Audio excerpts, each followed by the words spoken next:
Hey, Slick Talkers, thank you so much for tuning into this podcast. And I know that if you love this show, you'll also love my morning show called Good Morning Hospitality with my co-hosts Michael Golden and Brandy Canali, as we spend 30 minutes every Monday morning to dive into the industry's top latest news and trending topics. So go check it out on wherever you find your podcasts at Good Morning Hospitality. And you can live stream with us on Monday mornings on LinkedIn, Twitter, Facebook, and of course, YouTube. Now, I hope you enjoy this episode. So hospitality to me is actually the oldest and most fundamental exchange that we have as human beings.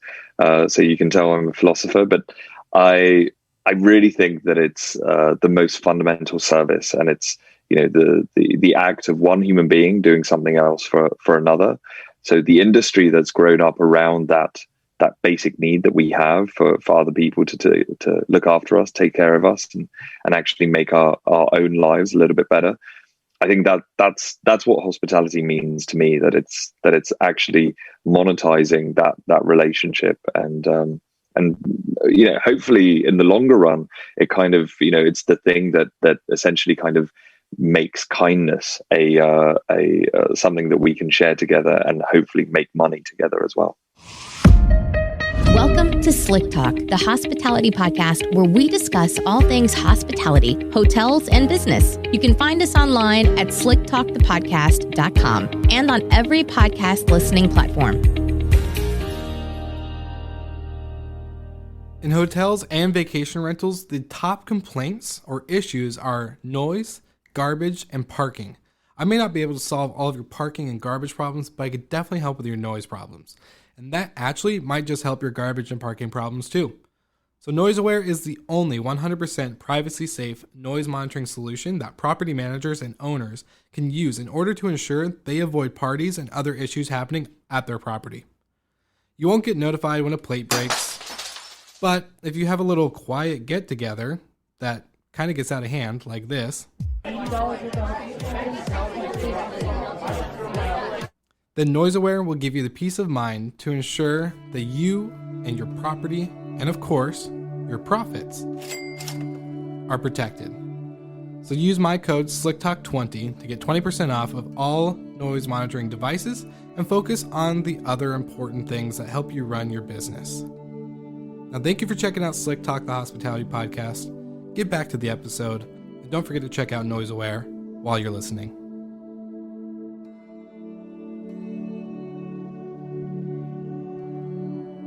All right, everybody, welcome back to Slick Talk, the Hospitality Podcast. Again, your host, Will Slickers, and today is another beautiful day on the podcast because we have an amazing guest. We've been getting a good amount of industry giants, I like to call them, being on the show. If you haven't heard of a product or a service or a tech company called Mews, then I'm really excited to welcome Richard Valtr here to be on the podcast today, who's one of the founders. I'm just super excited to geek out with you on this show. So thank you so much for being on the podcast. No, thank you for having me. I've been a huge fan of the show, so it's really, really nice to actually be here. Oh, that's awesome. That's awesome. Well, I always love to kind of just geek out and dive right into your journey, kind of leading up to maybe something prior to getting into hospitality, but then leading up to your creating moments of what Mews is today and their whole journey. It sounds like it's been an incredible one at that.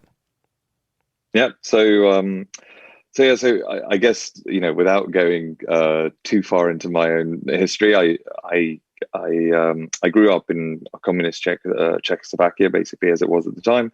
And then my mother, when the wall came down, she was invited to actually lecture at the LSE, which is, a great school in London. Through that, she managed to actually kind of fall in with a bunch of investors that wanted to invest into hotels and real estate in what was back then Czechoslovakia. And that's when I also kind of came over and started learning English, and that's why you hear this, this English accent. But really, that was the beginning of it. And so I fell into hospitality because I spent my summer holidays henceforth as usually a night auditor in hotels, and that's also one of the key reasons for why Mews does not have a night audit. And I just, I would always kind of, whatever project she was developing or co-developing or helping on, I somehow, had to help out on. And so I've always been in and around the industry. And then, fast forward a couple of years later, I kind of went and studied in the UK. Then I actually started working in the film industry at first, and started working for a producer, did a couple of films with him. And when I was about to kind of go off to LA, my mother had actually kind of asked me if instead I would take a few years to actually help out with the family business. And through that, I ended up kind of working on one hotel in the center of Prague that became my baby. And I thought that, if I'm going to do this, I want to do it, really, really properly. And I want to do it in the most modern way imaginable. And I had this stupid idea to build the entire hotel without a reception desk. I also wanted to actually create it without a back office, because I thought that the whole thing could run on mobile. And this is in 2012 that we finally opened it, and I probably spent about 4 years of my life actually kind of working on that project and doing things like going to quarries and buying the marble and getting designers to make specific pieces basically for the entire project. So I was kind of a bit of like a product designer on the actual hotel itself. And then when it came to actually kind of giving the reins to my sister, I wanted to leave her with this product that then I would actually kind of go off and sell to the entire industry. Because what I realized was, I wanted it was a 60 key hotel, and I basically kind of wanted you to have this experience when you arrived at the hotel that you'd already know the hosts that would be looking after you. The kind of thing that Airbnb is really, really famous for. I wanted that to be in a hotel setting for everyone to kind of feel that they have almost something like a personal concierge, and technology would be able to actually kind of facilitate that. So I got a team together. We started building it. We started putting the whole thing together. We thought that we were going to use a PMS underneath.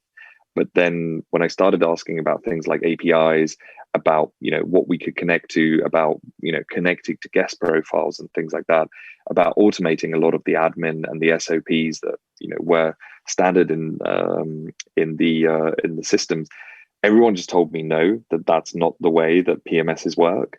And so stupidly at that time, I thought that, well, how hard can it be to actually kind of build a PMS? So we pivoted around the same time. I started speaking to my friend Matt, who is my business partner, and all of this really kind of from that point on, I managed to kind of get him to leave his high flying job at Hilton, basically to come and help me do this. And ever since then, that was that was, I guess, eight years ago, or 7 years ago. And and we basically started kind of building from there. And now we're in more than 65 different countries. We have more than 350,000 keys basically, and it's been a really, really wild ride. Trying to compete with all the legacy PMSs out there and all these different kind of providers.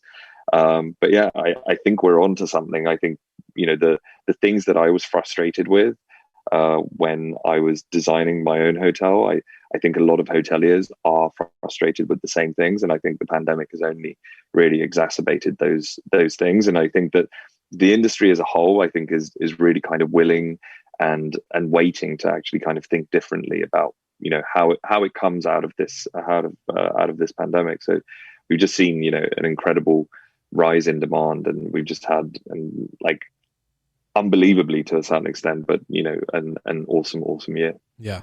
Well, I was gonna say, man, you are a visionary in my world, because I started out the front desk, working with Marriott and all this other stuff, and there was always that question that I would go to my manager or my director of rooms and be like, why do we have to do this? Why is this on the checklist? Why is this that? Why does a night audit have to run night audit? And I love that you said that with Mews, like there is no night audit. It was just like, why is the system set up the way it is? Because it's complicated. There's too many touch points in order for me to execute on good service. Because when I'm doing something great for my guests off the whim or off of creating a moment, right? And then you have to go into the system and do all this stuff and realize, oh, because I didn't do this step, this affects this, which affects the whole thing and pretty much ruins, not all the time, but ruins and could ruin a great experience for a guest because of the way the system is just so complicated. And I'm not trying to complain or be whatever about all the legacy software stuff, but it is something that does get your mind thinking when you're going through this process, especially building your own hotel. I can't imagine that how you were going through probably hundreds of demos of these softwares and you're like, why? why?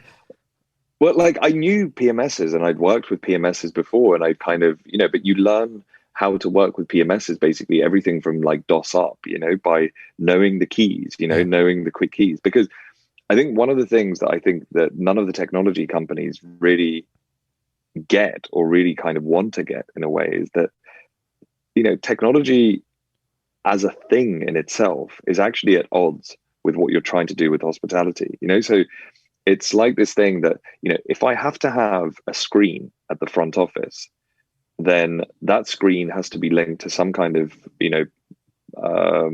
at least power source, but basically like some kind of computer. Mm-hmm. And if you've got a computer, you're probably going to want to hide it because it's basically really, really ugly. Yeah. Like, even the nicest Mac and things like that. Like, and actually, if you do get a Mac, there's no PMS that basically runs on a Mac anyway. But in any case, if you put it there, then you have to kind of build somewhere where you're actually going to hide the computer. Yeah. And if you do that, then you have to make it nice. And then with that, basically, you end up kind of creating this entire counter.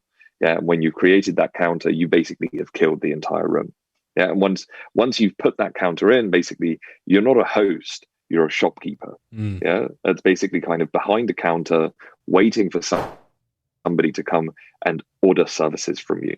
Yeah. And that fundamentally, I think it is at odds with what we're trying to do in hospitality, because we're trying to really be there for the guest. We're trying to do that at scale, to do that not like a singular Airbnb guest can do.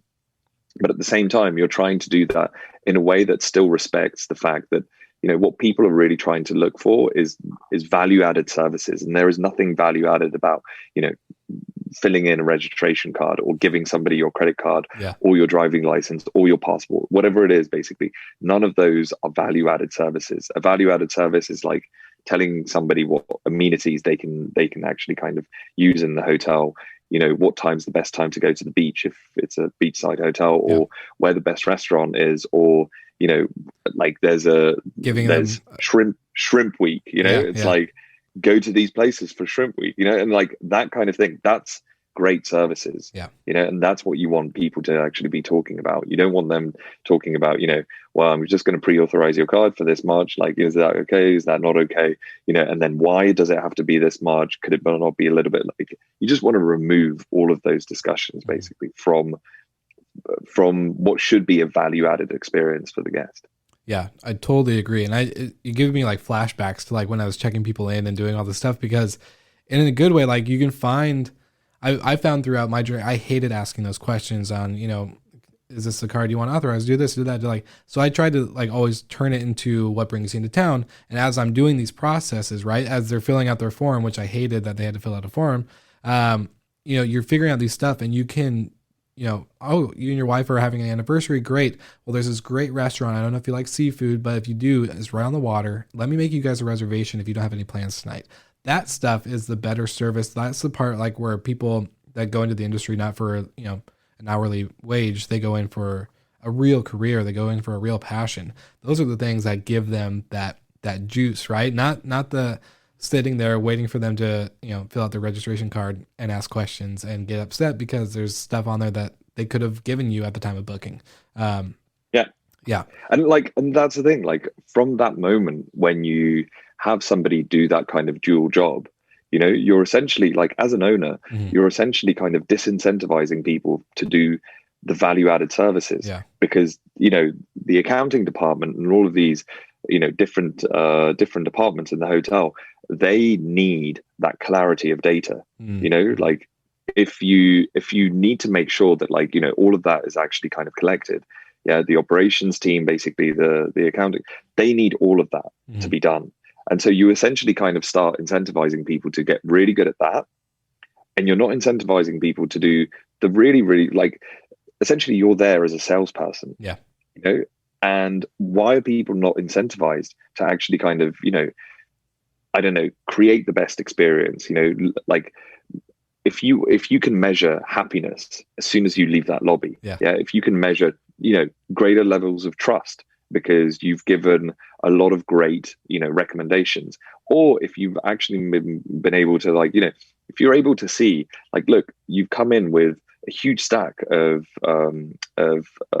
luggage, and that room that they've actually kind of bought through Expedia, Booking.com, whatever it is, basically, they're not going to fit into it. Why don't you start that conversation with that? And in that way, why doesn't the system tell you that these are the things that you should be kind of actually kind of looking at, working on, making sure that it's actually leading you to the right place? The system should be there in aid of driving these types of outcomes. And everything to do with the registration card, the credit cards, all of those things, that should be done way in advance. The idea still that people have to send authorization forms, that to me, I'm just that's insane. That somebody has given a credit card to somebody along that path, whether it's Booking.com or Expedia. And I know the whole thing, with them trying to hide the credit card numbers, fine. I just think that part of those types of business models will go. And what you should basically get is, a kind of openness, that you basically start sharing a lot of these kind of details through, and through that kind of process, basically, I think over time, I think we will get to a nicer place, basically, where actually, partners within hospitality are going to actually be partners, and they're going to make it easier for one another. With data sharing, with all of these different things, basically. And and at the end of it, all of those different companies are trying to give the guest the best experience. And I think that spirit of core collaboration, coordination, all of these different things, I think that would be great if we could actually kind of have that, instead of everyone trying to kind of silo themselves into I will be the one that owns this piece of data basically forever and ever, and I'm willing for the guest to have a crappy time basically, and not share it through. Well, that's what cracks me up too. And well, I have a question for you, but I wanted to say, because it just cracks me up because we are in a hospitality experiential focus industry, but then it really, that one factor, I own this piece of data and I'm going to continue to own it. When we look at it differently, when a front desk agent looks at we have 37 check-ins today, they just dehumanize the whole point of what we're doing in the industry. It's not 37 check-ins. I have 37 guests. I have 37 families or couples or whatever coming to stay with us because they chose us out of the hundreds of options that they had at their fingertips. So that's where I love that you said that, because it's that's when it really, and I think change. that's basically what, you want to, it shouldn't be, I have 37 check-ins. Ideally what you should be saying is, I have 15 people that are probably going to be arriving and that are actually set up for success because they've pre-planned, they were communicating, they were doing all of these kind of things. So I'm going to put them in my happy bucket, and we're just going to try and not screw up there. Then I have basically 10 that are, somehow mismatched. So it's a large family. I know that there's 4 or 5 people basically arriving, and they're in a crappy double room, basically. They didn't even kind of ask for an extra bed or anything like that. So either I'm just going to argue with them, or I'm going to actually kind of get in front of it. Or and the point about this is technology should be on your side for all of these things. It should tell you, look, you're probably going to have a problem with these things. And this is kind of what we suggest that you do. And if you don't want to do that, if you want to do it in a completely different way, that's totally fine as well. but just just be aware that this is happening. Yeah. And that's essentially why we have technology. It's to be a little bit smarter, because if it's not 37 but 370, there's just no way a single human being can just like look at through all of those different kind of things and understand that it's, for example, a guest that has been to our hotel 5 years ago, and actually they really like the balcony, on the 15th floor, so why not just sprinkle that in, and there's no, like, you're not going to remember it. There's nobody who's going to be at the hotel that, and the point about it is that the system should be smart enough to be able to do this.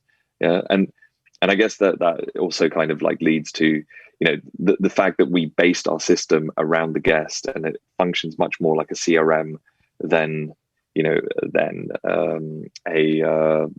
don't post anything to rooms basically in our system. You post it to the guest profiles or the company profiles, and that in itself basically, I call that the original sin of hospitality. It's just like the phrase "the customer is always right" started out as "the guest is always right." We as hoteliers invented that. Mm-hmm. And then the way that it looks from an architecture point of view is basically, it's like the room is always full. Yeah. And it's like, no. Like, at some point we built our systems the wrong way. Yeah. And we asked the technology companies to basically build it the wrong way. Mm. And anyway, that's a whole rabbit hole basically. But I feel like there are certain things that I think, from our point of view as hoteliers and as people that just had the luxury of being able to say, like, well, why is this? Why do we do this in such a stupid way? And to be able to then have, like, for myself, like, to be incredibly lucky with the team that I have around me, and the types of people that have left their incredible careers to basically help build this system. And like, from that perspective, it really is incredible to still be successful whilst kind of rethinking some of the basic precepts basically of this industry. Yeah, I love that. And you led me perfectly into the question I have for you, because we kind of just jumped into this episode talking about your journey getting into Mews, but we never actually really talked about what Mews is on the bat. Like, it's not just your normal, like you said, it's kind of like a CRM in a more of a way, but it's not your normal property management software. So I want you to kind of explain like the founding moments of this, because obviously you're going through this project with your hotel and understanding that, okay, like, this is just not how I want it. This is just not, it's too complicated. It's not the way it should be. It's ruining the experience that we're trying to create on scene. So explain like the creation of Mews and kind of the services and the products and how it all works and why it's different compared to anything else like in the industry, because I've demoed it, and for anyone who's listening, and it's pretty interesting. Like, the fact that you're not assigning a room, you're assigning a guest. So that's really cool. I like that feature. So I would love to have you dive into that a little bit. Yeah, so it really kind of started out as this kind of app that was going to sit on top of the PMS, and basically it had two components. One was called the Navigator, that basically kind of that was a way for you to actually kind of chat to the people in the hotel, and for you to kind of order your services and create a kind of itinerary that you would actually have. And then on the back end, basically there would be a kind of task management software, which we called the Master, and that in itself was the thing that was pulling out all of the information from the PMS, kind of surfacing it, and then kind of saying, these are the main actions that you have to take basically in order to serve this guest. And that was really the like Mews version 1 basically. And we just realized that like we couldn't communicate to the PMS, and we'd looked into the docs, and it wasn't structured, because basically it kept on wanting to push you to the room, and you'd have to basically kind of like tie yourself up in knots to figure out, what tasks are associated with the room. And there were no tasks associated with the room, because all the tasks were associated with the customer. And that's basically for me the crux of guest centricity. The customer has needs, the customer has desires, the customers have wants, and the hotel is there to serve them. you know, and only one of them is the desire to actually sleep. Yeah. Yeah. And that is, you know, that is a fundamental service. You know, that's why you have a bed, you know. But if you think about it, if you're staying in a hotel for 3 days, you know, then you probably only need that service, you know, a third of the time. Yeah, because that's, you know, 72 hours, 24 hours basically, or 8 hours per night basically is the time that you're going to be sleeping. Yeah, or if it's a party hotel, maybe it's 5 hours. But like essentially, it's let's say it's a third, you know, and the rest of that time, that's when that person is in your care. Yeah. But we as hoteliers, for some reason, say, oh, we don't care about that. We only care about RevPAR. We only care about, like, you know, the amount of heads in beds basically, and what happens with the room, and every single thing is around the room. And I'm just like, no, he's there for 72 hours. She, you know, it's that is when this person basically is on your property, you know.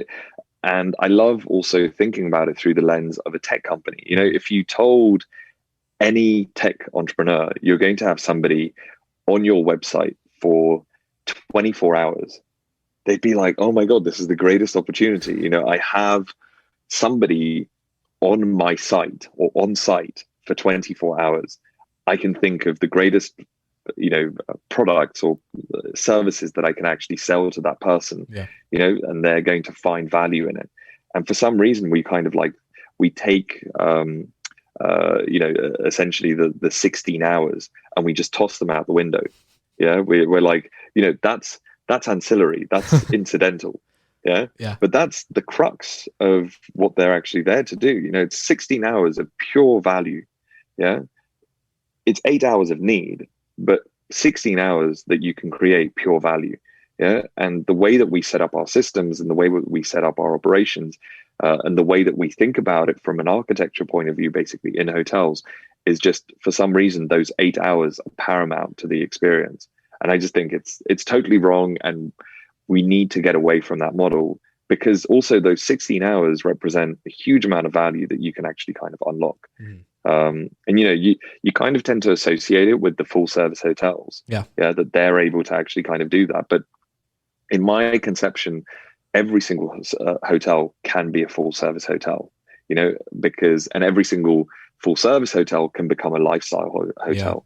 You know, it's just about the care for the customer, you know. And I also kind of then like to, you know, bring it into the fact that there is so much untapped potential with what hotels actually have, or what the hospitality industry has, because, you know, there's this famous quote by Reed Hastings, the CEO of Netflix, that, you know, they say that their only competition is sleep. Hotels don't even have that problem. Like you it's baked. 24 hours living is baked into the business model. And for so long, we've just been casting the 16 hours aside, basically, and saying, no, RevPAR is key. Yeah. And that's all we care about. And that's, you know, all of our revenue management strategies are going to be about, you know, selling that room at the right price and all of these different things. And I just think that that's, like, the good thing is that the pandemic has kind of shown up what the fallacy of that, basically, of that model is.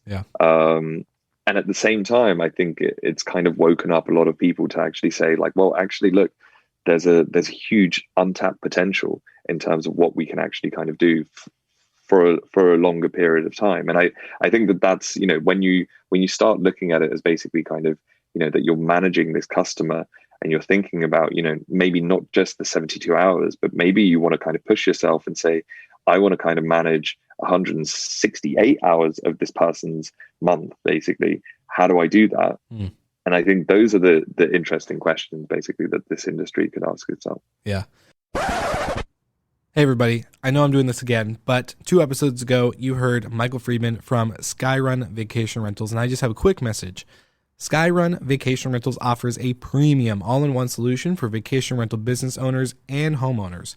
So those that want to own and manage their own vacation rental business can license Skyrun's software, tools, and consultations to operate their business locally with the power of a national resource and a community of industry experts. Homeowners that join Skyrun get local staff to care for their homes 24/7 and typically net 15 to 60% more revenue than any other property manager. To learn more, you can go to skyrun.com. Again, that is skyrun.com. Now, back to the episode. And as you're talking and explaining all this stuff, you're giving me more like flashback moments from my first time. Like I had a guest check in. Normal check-in time was 4 o'clock. Checkout was 11. So he was checking in, I think it was like 6 or 7 o'clock at night, paying about $200, like $199 rate type deal before tax and everything.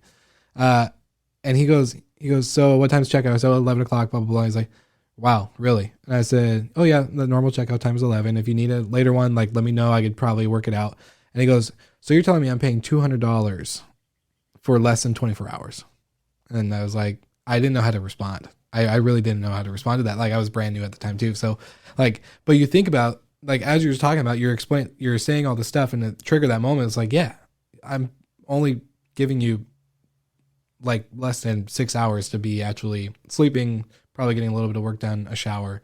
And that's about it for $200 before all the other expenses of taxes and stuff. So it gets me thinking, and it goes back to our pre-chat conversation. You're talking about, creating a way like that 16 hours is the other products or other services inside that room. It's not just a bed, it's a desk, it's a shower, it's a toilet, it's whatever, but then also like a restaurant, and then X, Y, and Z services you provide along the way, whether it's a chauffeur or scheduling a car, an Uber, reservations, whatever. So you're challenging basically the whole concept of space. What is space, right? Like basically what are we doing with these, like we're offering, I don't know. It's just, I love your thoughts and mindset on this because it really does challenge me as a podcast host and as a like, hospitality enthusiast and expert. It really does challenge that whole concept of what we've been doing. We've been building our vacation rental business or our hotel or whatever this. So I'm kind of going to go into with you for Mews and your hotel where was your hotel again? I'm sorry. Was it in Prague? In Prague, in Czech Republic. Yeah. So what are you guys doing different? Like is it the perfect example of what you've imagined, or is it still kind of held into that throne of like what the industry has created? No, I think that, when I first told my sister about all the different ways that she should be running the hotel, I think she kind of was like, whoa, like, there's things that work and we're just going to go with that. And I think that that's the challenge for us, basically, as a tech company. We've got to make sure that it actually kind of works. So, there's some like really, really cool, interesting concepts that have grown up around Mews, basically. There's hotels that don't have a standard check-in, check-out period, basically. Because if you think about that, like, I love your example of it. It's like, I'm going to be staying 6 extra hours and I have to pay for 24, but still, like, it's actually not 24 hours. If you're checking in at 3 p.m. and you're checking out at 11, that's like, you're essentially kind of like giving somebody a 20-hour service, basically. So you're even kind of like taking away those 4 hours. And I just think like, none of these things were built with the guest in mind. Like I think we ask hotel like guests to stand in queue waiting for a key. How is that of service to the guest? We ask them to check in at a specific time. How is that of service to the guest? When you think about all of these kind of great tech companies like Amazon, obsessing about customer service and customer experience, we are the industry that invented customer service and customer experience. And we do such a terrible job of actually kind of, managing that and actually kind of, really, really living it because of the fact that we live through our SOPs. We live through, the standard operating times, basically, that we've done. And that's the thing. The world is moving towards an on-demand system where the customer is key. They get to basically decide how they want to experience something. Mm-hmm.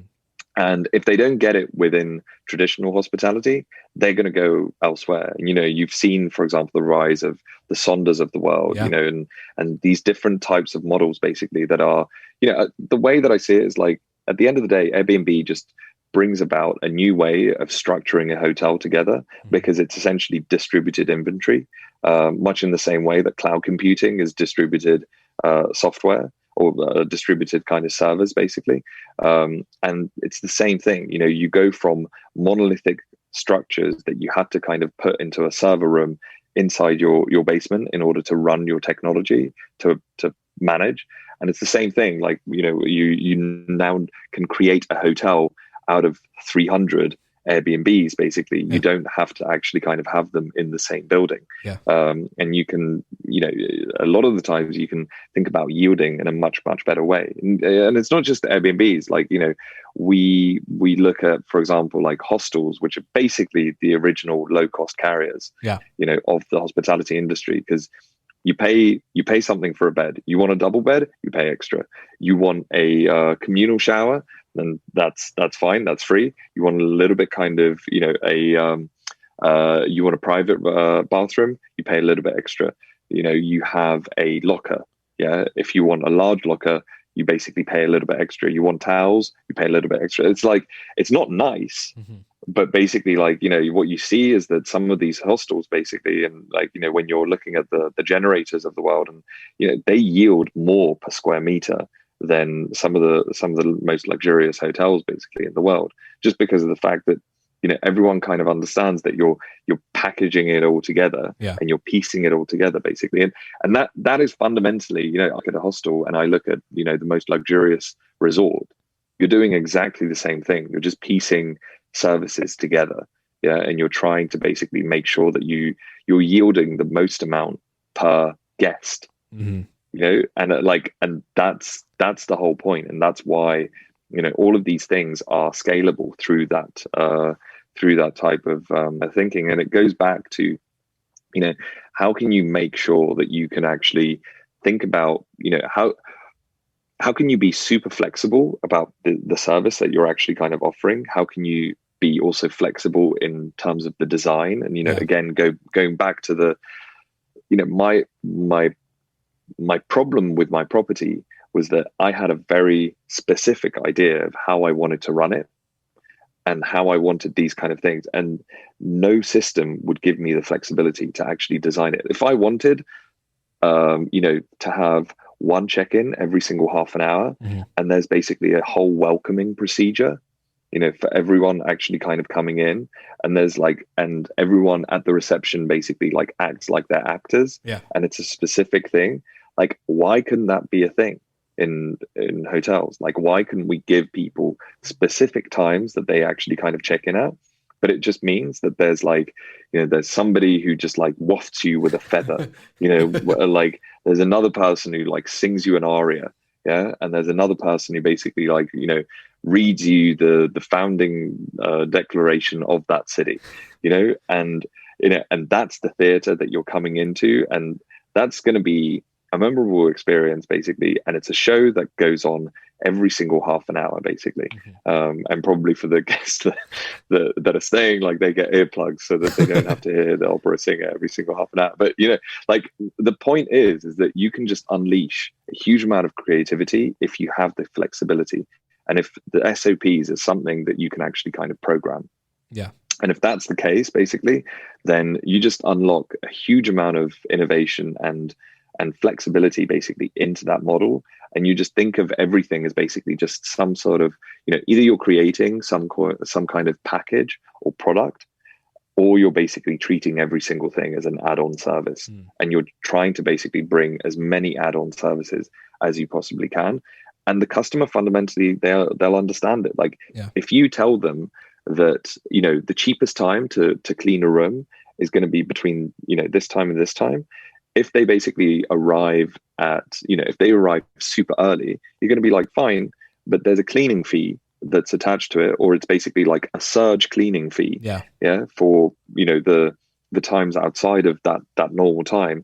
And it's going to be, $22 for every single minute under 11 o'clock, like, or however you want to kind of like think about it and do it. And like, and that's the way that we think about when we're architecting the system, when we're thinking about it. It's just, moving towards complete flexibility, that you can basically have the craziest ideas. And the reason why you come to Mews is because you're actually interested in making the most amount of money, and we're giving you a competitive advantage basically because of the fact that our system can do it. And B, it makes you feel creative. It makes you feel like you're a human being designing a service for another human being that they're willing to actually kind of pay for. And it's not that you're basically kind of in a location and you have a bed, and that's the foundation of basically the amount of money that you can ask this person for. Yeah, man, so good. I love that. Sorry, but like you kind of like we always look at it as RevPAR, and then you said this so like just now. So RevPAR, but then changing in that perspective from RevPAR to RevPAG, which is like revenue per available guest, right? You're taking that, you're tacking everything onto the person compared to the room, because there's one, I think also with the room, you're limiting yourself. There's only so much you can pack into that, but a person, they have 24 hours versus that bed has 6-7 hours of sleep. Again, going into like revenue per guest. So I think that's really, really interesting. And I hate like referencing Disney World, but I think they've also done something really, really good in the sense of like creating Imagineers. Like behind every park, there are Imagineers creating their own system, their own flow. You never see a character break. You never see them walking around the park. There's all these secret tunnels and methods and progress, like all that creative stuff that you're talking about. If they wanted to have a choir welcome you every time you scanned your annual pass, they could. They would create the system around that flexibility. So, and that's the point, right? Like, to a certain extent, because I think, going to the Netflix example, basically kind of figuring out like what Disney is actually kind of doing. Like they're building Netflix, but they're also kind of building, that's the virtual world. That's the tech world, technically, basically, where, you might have, somebody might want to kind of spend an hour every single, well, let's say it's like, 5 hours watching a Disney Plus show. So you've already got them, for 5 hours. Then you basically kind of want to get them for another 72 hours, basically more. And then if you add in more services, basically, then you're getting up to 168, and they're on a Disney property, and it doesn't matter if it's like on a computer or actually kind of in real life. You're looking at it as basically like, I have a target that I want this person to spend 200 hours on a Disney property. And I don't care if it's virtual, physical, and I don't care if it's, if it's just a themed taxi that miraculously comes and picks you up. And basically like reminds you of the fact that there's, an incredible thing going on at Disneyland in the next 10 days. And the whole taxi journey is basically one massive promo, for that specific thing.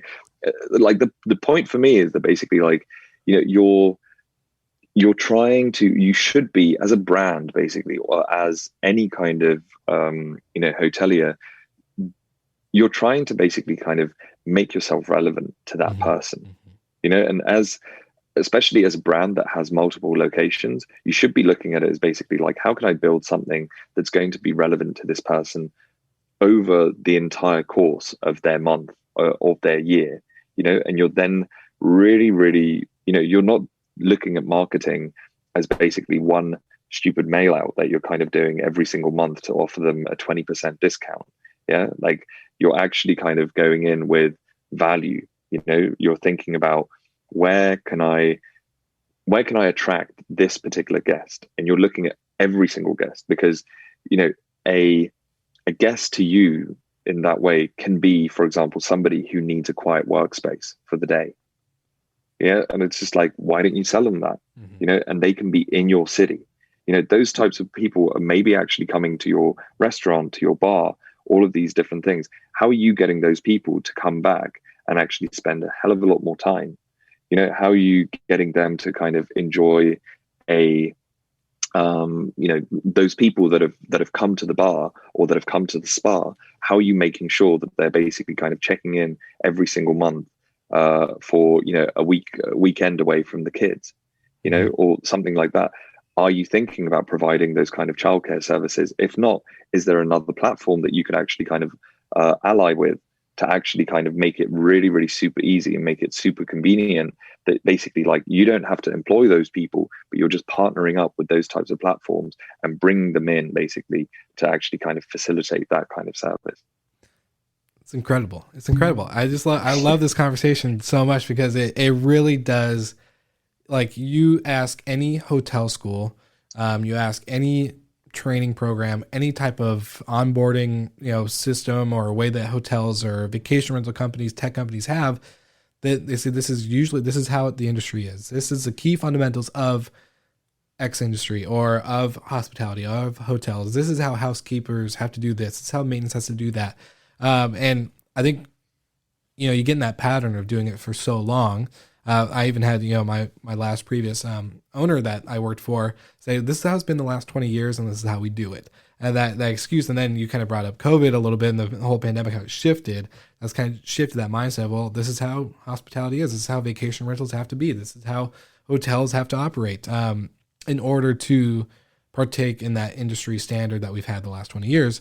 Granted, now that's kind of shaken up the whole thing. And when it comes to flexibility and just the overall out of the box thinking that it requires in order to really capture more than just a nightly rate. It's more than just, I think, like, one thing I think a lot of companies have learned, at least I've learned myself, is that a lot of businesses, I think they all saw, like, this is our main revenue stream, right? This is how we grow and scale and blah, blah, blah. And then they saw, well, what that revenue stream is taken away, such as nightly rate, but they don't have nothing. They have nothing. Exactly. But if they were able to create and have a back end of whether it's tech or support that could give that experience with their, like, one thing I'll just use for an example for us, like, our guests didn't, we had a lot of cancellations at the beginning. We had a lot. Everyone wanted to cancel and just be like, we have no idea. Great. If we had the opportunity to say, hey, we have a virtual experience package for you that you can actually purchase here through our whatever. You don't have to be on property, but we just want to be with you during this time. Like, being able to offer that service. And now we have another revenue stream. And then we have another one when they get to the property. And we have another one when they do this. You really change the fundamentals of dependability on, I think, and just the overall, obviously you're a business, so you have to make money, but dependability on X, Y, and Z programs that you have no control over. And so you guys are really at Mews just taking that and just saying, screw it. You control however you want to plug it in and play it, which I love. And so I'm just kind of curious on the Mews end, on the tech founding, like, startup that it was to how you guys have grown and become this, this big competitor in the space. What are the, I guess, do you have like one or two that companies that are just really challenging that landscape that we've seen over the last, decade of hospitality? Yeah. Like, I think that it's nice that basically, we do challenge a lot of these norms. Basically, I think we also manage to, the point for us is that we want to bring hospitality with us. Like, we're all, like, most of the people basically, especially in like the leadership positions, they're all people who passionately believe in hospitality, as an industry. That, like, we do think that it's this, like, I hate the fact that, for example, like, people talk about hospitality professionals as low paying jobs, because I'm like, well, you know what? Like, making a guest happy is much harder than basically, like, doing something on the stock exchange. Because you know what? In 5 years' time, a machine's going to actually kind of take your job, and that job of basically recommending the right kind of thing, it's still going to be better than a recommendation algorithm. Yeah. And the point about it is that humans are great at human services, but for so long we've set up an economy that actually kind of prioritizes machine jobs over human jobs. And I think that with the coming of AI, with the coming of these types of things, if you look far enough into the future, then you do see that what are the things that will really truly kind of remain. And it's probably going to be deep memories, the ones that are kind of that you can touch, that you can feel, like those types of things. Like, if you ask somebody about the last trip that they took, versus the last computer game that they actually kind of played, like, I'm pretty sure that they're going to be able to tell you more information about the trip that they took, and that creates real value in that person's life. And the more and more that we're kind of shifting towards this virtual world, basically, where we have so many kind of different things, the more value is actually kind of created in these kinds of physical experiences. And I think that, I don't begrudge the hotel industry for not wanting to change for so long, because we have been in a 30-year bull market for travel. Globalization has been massively exploding, basically. People have needed to travel for business the entire time. But you are entering, I think, a market now where it's just going to be more difficult to fill up those rooms midweek, because budgets are going to be slashed, basically. I think that, whatever you want to call it, from something like as horrible as bleisure or, whatever it is, that, it might be, I think that, people will be traveling for longer, but are we set up to cater for that? Are we kind of actually making it easy enough for you to kind of also work from the same locations, basically? Or is it, again, just about sleep? And just about kind of over, because it's then, if somebody's trying to check in for a full day's work, they want to check in at, 8:30. They don't want to check in at 3 p.m. And it's things like that, basically, that we just have to really kind of ask ourselves, where is the business of travel actually kind of going to? There's probably a lot more money to be made in it, because you can see basically how much people are actually kind of spending on the Airbnbs, and living out there for like 1 month, 2 months, 2 months at a time. And I don't think that that's just going to snap back and people are going to be like, oh, well, great. Now that we've spent an entire year on Zoom, I don't think that people are going to want to spend as much time, but I think it's going to be a pretty normal kind of thing not to fly in for like 1 or 2 meetings, to actually kind of take them. And hotels have to be able to live with that, and owners have to be able to budget with that. And we will see, I think it's exciting, because I think we'll see a lot of innovation, but I think it's also really, really challenging, because I don't think that we can actually kind of, there'll be a period now of maybe 6 months when everything's perfect, because people are like, oh my God, let me get out of my house. And then after that, I think we'll be a little bit challenged if we don't change the way that we look at the way that we sell, our services, and take a deep, hard look of whether that Monday market, that Tuesday market, or that Friday market is really our kind of cash cow.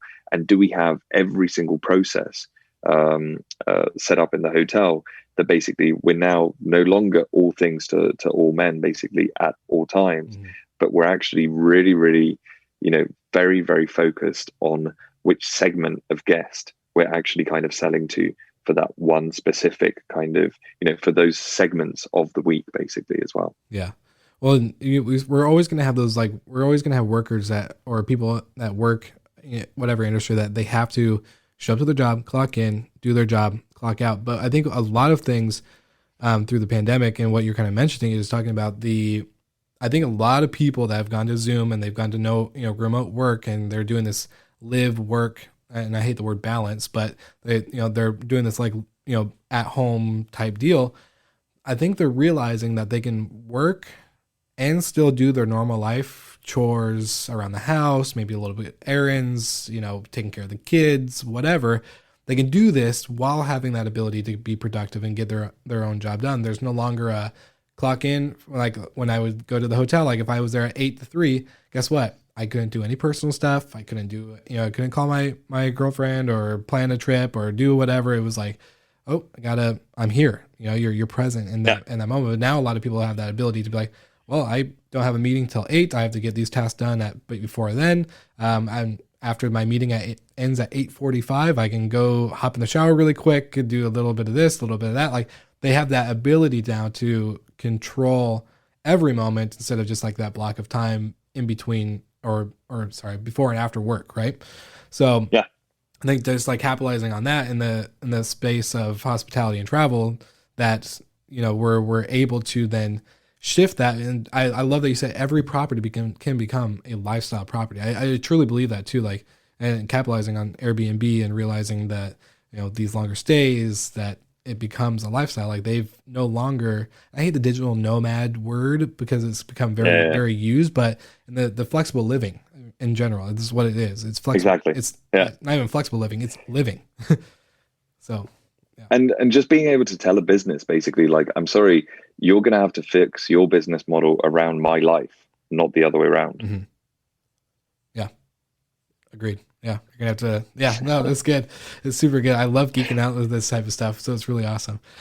Richard, the whole audience, everyone that listens to the podcast, and if you're brand new to the podcast, you know, or you're now going to know that everything's in the show notes. But I love giving you opportunity. One, I want to ask like one final question, like a closing question for you. What's getting you the most excited with Mews and what you guys are doing and where you see it going? Obviously, like this next, you said like 6 months, but like 6 months, a year, 2 years, 5, 10, whatever. What's getting you the most excited? And then obviously, where can everyone find you? Like, I think I'm really, really gratified that we, over the last year or so, kind of just, made a pivot to not think about, the scale of growth that we were actually kind of on. And we were, growing at, 200 plus % basically like every single year. And, as a venture-backed company, all of these things. But I think what we were able to actually do was just reset and just go, okay, you know what? We have a year, probably 18 months just to build the coolest stuff that this industry has actually ever seen. So let's just focus all of our resources basically on that. And I think that the two particular kind of things that we're doing is, one is this, space-time project where we're, separating out the inventory of a room from the actual kind of services and, and thinking about the time in a flexible way, the way that I was describing it. Mm. And then on the other side, also thinking about, all of the attributes of a person, and of groups or of basically companies together. And when you kind of put those two things together, I think that's when we are able to then create a really, really exciting world of kind of possibility for all of the partners that we have, all of the different companies that we work with, and we're releasing most of those features basically kind of as we speak, or pretty much every single month. And I think that by the end of this year, technology is always a terribly difficult thing to try and predict, but I think if we're able to actually kind of do all the work that we've basically got tabled for these months, I think that it's incredibly exciting to me of where we can actually kind of push this industry. I'm super excited to watch the journey. This is so cool. Most people have like these sports people or entrepreneurs that they look up to, and then like over here in the hotel world, I'm like geeking out on products like people like you guys. Oh, stop it, man. Yeah.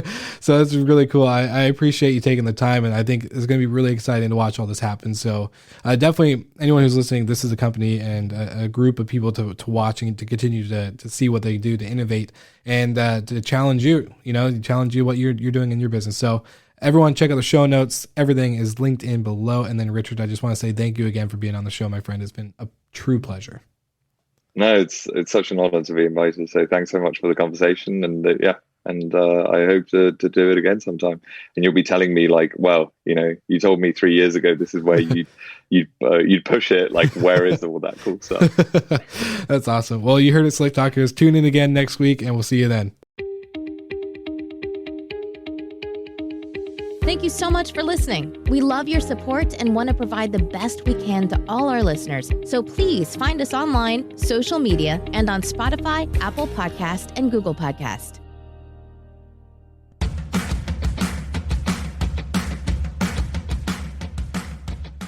As I've been growing my business and finding new ways to add to my property portfolio, I have to think about how I can anticipate the homeowner's needs, just like I do for my guests. One of the things owners always ask is, how is my property going to be protected? What happens if something gets damaged or worse? These are valid questions and concerns, and I have an opportunity to address these concerns before they even get mentioned, all thanks to having Safely as part of my toolkit. I can ensure all stakeholders are covered during a guest stay and use this information as a way to grow my business by ensuring my property owners know they can trust that I have them covered. If you're a professional property manager, then you need to get Safely in your tool belt so you can focus on operating and growing your business. Thanks for listening to Slick Talk, the hospitality podcast. Now, back to an episode.